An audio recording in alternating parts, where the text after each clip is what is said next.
Hello hi students. अभी क्या है कि मैं आपको 3 छोटे छोटे से पॉइंट मैं आपको बताने वाली हूँ, समझाने वाली हूँ। बहुत इंपॉर्टेंट है, अच्छे से समझिएगा, ठीक है। देखिए, केमिकल बॉन्ड, ठीक है। इसको मेनली 3 की तरफ से हम यहाँ पे स्टडी करेंगे। जो हमारा फर्स्ट एक एग्जाम्पल से हम देख रहे हैं NaCl है बेटा, दूसरा H2O है, एंड थर्ड हमारा ले लेते हैं Fe, आयरन का ले लेते हैं, ठीक है। NaCl में किस टाइप का बॉन्ड प्रेजेंट होते हैं स्टूडेंट? Covalent bond. कौन सा बॉन्ड प्रेजेंट होता है स्टूडेंट? कोवैलेंट बॉन्ड, ठीक है ना।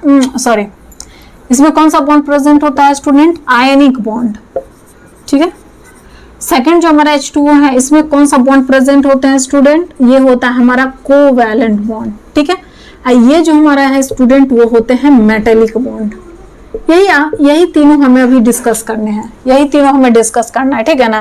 तो आयनिक बॉन्ड क्या होते हैं? आयनिक बॉन्ड बोला जाता है कि वैसे मॉलिक्यूल्स में होते हैं जो कि आयंस का फॉर्मेशन करते हैं। जैसे अगर यहाँ पे एग्जांपल लिया जाए Na और Cl का, तो आप जानते हैं कि इसका इलेक्ट्रॉनिक कॉन्फिग 281 हो गया, इसका 287 हो गया। ये 1 इलेक्ट्रॉन शेयर कर देते हैं, तो ये स्लाइटली पॉजिटिव चार्ज बन जाते हैं, ये स्टूडेंट है, ये नेगेटिव चार्ज बन जाते हैं।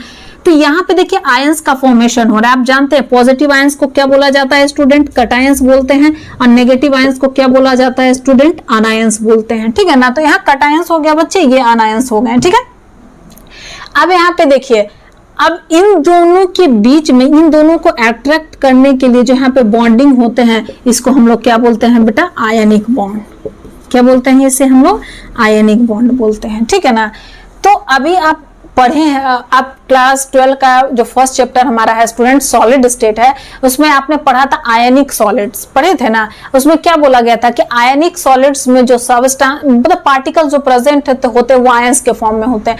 तो आयंस के फॉर्म में मतलब क्या हुआ? वो पॉजिटिव आयंस भी हो सकता है, नेगेटिव आयंस भी हो सकता है। अगर वो पॉजिटिव आयंस है तो वो कटायंस है, अगर वो नेगेटिव आयंस है तो अनायंस है। तो इस तरह से वहां पे आयनिक बॉन्ड बनते हैं।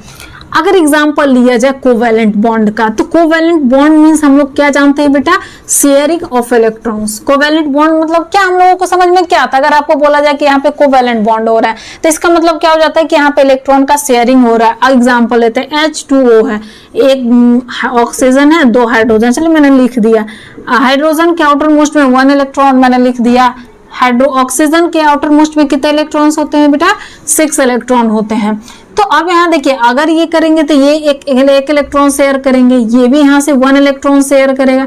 इसके पास 6 है, 7 8, ये यहाँ पे हो गया इलेक्ट्रॉन शेयरिंग। तो ये जो आपका यहाँ पे बन रहे हैं, ये क्या हो गया स्टूडेंट? यहाँ पे sharing of electron. Sharing of electron हो करके यहाँ जो बॉन्ड बन रहे हैं, अब मान लीजिए यहाँ पे जो बॉन्ड बन रहा है, शेयरिंग ऑफ इलेक्ट्रॉन हो करके जो बॉन्डेड बन रहा है, उसे हम लोग कोवैलेंट बॉन्ड बोलते हैं।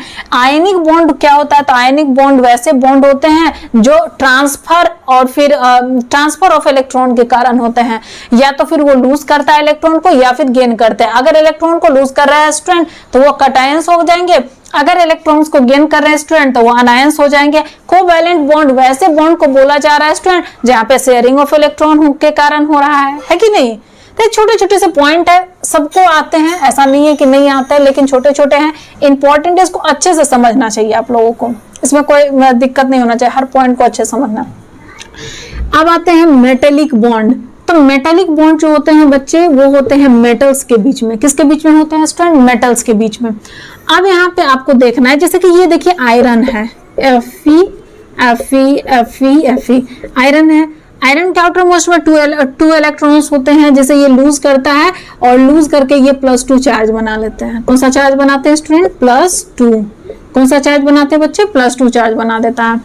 तो अब यहाँ पे देखिए, ये 2 इलेक्ट्रॉन लूज करे, ये भी 2 इलेक्ट्रॉन लूज कर रहा है, ये भी 2 इलेक्ट्रॉन लूज करे, ये भी 2 इलेक्ट्रॉन लूज कर रहा है, सभी 2 इलेक्ट्रॉन लूज कर रहे हैं। अब क्या है, जो इनका जो स्ट्रक्चर बनते हैं बच्चे, वो इस तरह से, मान लीजिए कि अगर ये एक पूरा सब्सटेंस का लिया गया है, और इसमें क्या है कि अगर इस तरह से पॉजिटिव चार्जेस होते हैं, अगर इस तरह से पॉजिटिव चार्जेस प्रेजेंट हैं, अगर इस तरह से पॉजिटिव चार्जेस प्रेजेंट हैं, ठीक है, अगर इस तरह से पॉजिटिव चार्जेस प्रेजेंट है, तो इस तरह से वहां पे क्या होते हैं बेटे? नेगेटिव चार्जेस होते हैं।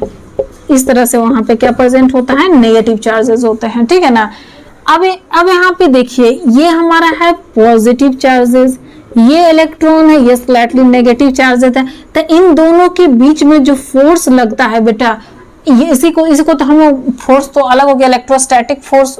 यहाँ पे जो फोर्स लगेगा वो कौन सा फोर्स लगेंगे बेटे, इलेक्ट्रोस्टैटिक फोर्स। कौन सा फोर्स लगेगा स्टूडेंट, इलेक्ट्रोस्टैटिक फोर्स, जिसे कि हम लोग कूलम्बिक फोर्स भी बोलते हैं। क्या बोलते हैं उसे बेटा, कूलम्बिक फोर्स भी बोला जाता है। ठीक है, उसे हम लोग इलेक्ट्रोस्टैटिक फोर्स भी बोल सकते हैं या फिर हम उसे कूलम्बिक फोर्सेस भी बोल सकते हैं। ठीक है, और ये किसके बीच में होते हैं बेटा, मेटल्स के बीच में होते हैं। तो ये चीज, और इनके बीच में जो बॉन्ड बन रहा होता है उसे हम लोग मेटालिक बॉन्ड बोलते हैं।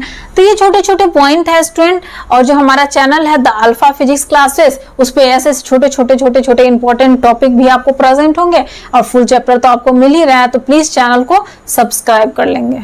Okay student, good day, thank you.